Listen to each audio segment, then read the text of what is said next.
Good morning, everyone. It's time to go on the record with the state's Commissioner of Children and Families, Linda Spears. A string of tragic cases have been making headlines. The change is underway to turn the agency around. Plus, in the wake of the Baby Bella tragedy, questions for neighbors. And Republican presidential candidate Donald Trump grabbing the late-night spotlight. From WCPB Boston, the inside word from Washington to Beacon Hill. Today's newsmakers are going on the record. Good morning, everyone. I'm Ed Harding, along with News Center 5's political reporter, Janet Wu. Thank you for joining us at OTR. And our guest this morning is Linda Spears. She is the Commissioner of the state's Department of Children and Families, DCF, as we report in the news most frequently. The governor appointed her to the post back in January. She was with the Washington, D.C.-based Child Welfare League of America. She received her master's in social work this year from the University of Southern California. I only say most frequently because we don't usually say Department of Children and Families on television. We say DCF. So great to have you with us. Well, thank you. It's really wonderful to be here. Before we get really started, I just want to ask you about this latest incident down on Cape Cod. A baby died.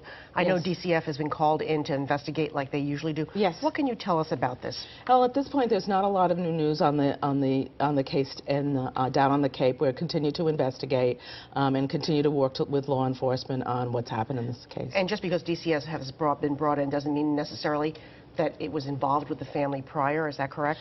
That's correct. Whenever there's a child who dies in this, it's often common that people will report to give us the opportunity to take a look at the case. So let's talk about the report that came out on Thursday that suggested DCF's priorities are skewed a bit. In other words, the emphasis would be keeping the child within the family rather than the emphasis on the child. Is this the transition you're in charge of right now? Yeah, I mean, I think the Pioneer report and many of the other reports that have been done on the department, going back to the CWLA report last year, really speak to, I think, a series of things that just sort of talk about the need to focus very clearly and very squarely on the safety of children and to really sort out what that means for social workers. But everybody that hears that would say, well, wait a minute, why wasn't that the priority from the beginning? It's not brain surgery. Well, and I think that's right. It's not brain surgery. I think that we created some confusion. I think safety's always been the mission of the department. But part of how you do that and how you achieve that can get a little out of whack at times. When policies aren't clear, when there's not sufficient oversight. There's been a lot of conversation in the department about supporting families, strengthening families, et cetera, over the last few years.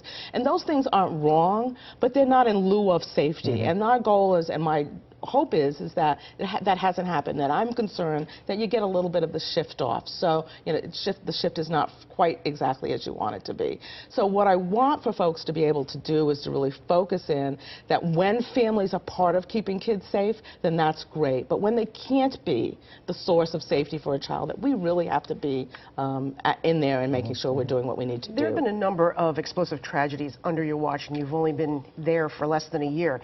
Let's go through some of them briefly. Very, very briefly. I think the most startling case may be the Bella Bond case, where no one could figure out who she was, who she was, quite frankly, for months. And a caseworker was reassigned, but is anyone else going to be held accountable or disciplined because of this snafu?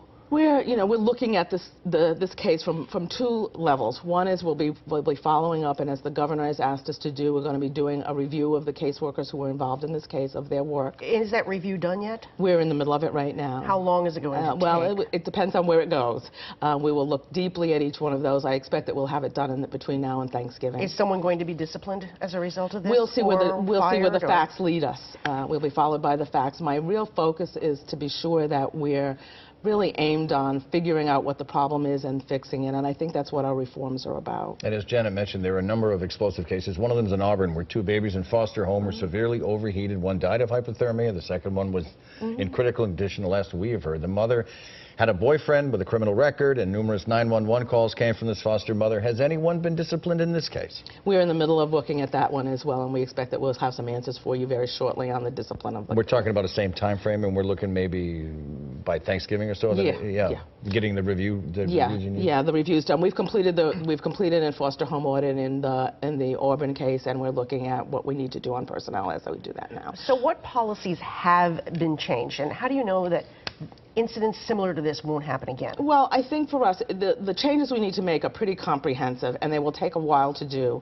We've already begun. There have been a number of policies that were done in the last year. Our case assessment policy is ready for implementation, et cetera. We're working now on a new intake policy, a new supervision policy, and we will be working in the spring on some additional policies. So in plain English for people who are not social workers, basically you're saying how cases are evaluated when they first come in, and also who gets to take priority and how much priority is given to each case as it comes in. Is that what you're saying? Yeah, we'll be looking at the system that says what cases come in, how do we decide which cases are at risk, how do we work with each family, how do we make decisions about safety in each and every case that work for And this has all been very inconsistent up to this point? Well, I think we've had the potential for inconsistency in the department. We haven't had as tight oversight, and we haven't had clear policies that are up to date and current in a number of years now. We reported frequently on News Center 5 about the case of Jack Loisel, the 7-year-old boy in Hardwick whose dad had been charged with beating and starving him. It's a very tragic case. Very, and he's in long-term care facility right now. DCF visited the home 110 times over 5 months. It boils down to the basic question I asked you in the beginning. How is it possible that in 110 times over 5 months, no one saw the problem? I think that, you know, these are very complicated cases with a lot of things going on. I think that one of the things that we're looking at is our case consultation model that really helps people to figure out how they come together to address complex cases when there's a lot of stuff going on in the case and it's hard to see what's happening.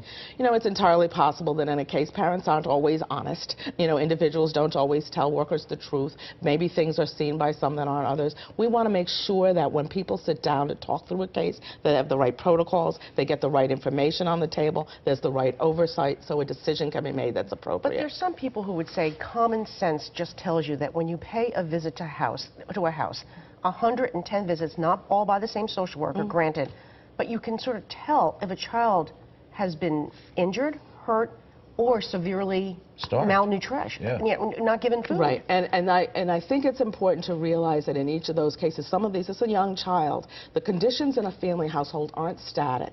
They change over time. And I think one of the things that may have happened in this case is that this family deteriorated with school being out, with lack of supports in the community, that things changed quickly in the home. And what we want to be able to do is do our best to see that as soon as it happens and to tag But it. wasn't there a case where the teachers did make a report to DCF in this case? What happened to that report, the report from the teachers?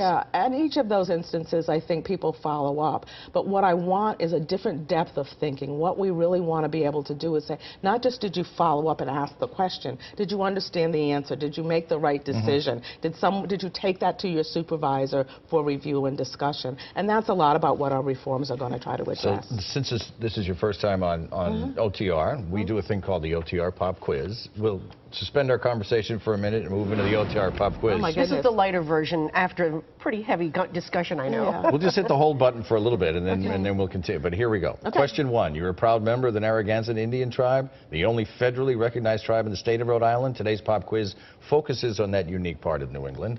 What is the tribal term for king or paramount chief of many Northeast tribes, including the Narragansett? Oh my goodness. The paramount chief is, you know, for me, it's the chief. It's sachem is the word we're looking for. Oh, you're looking for the native term, sachem.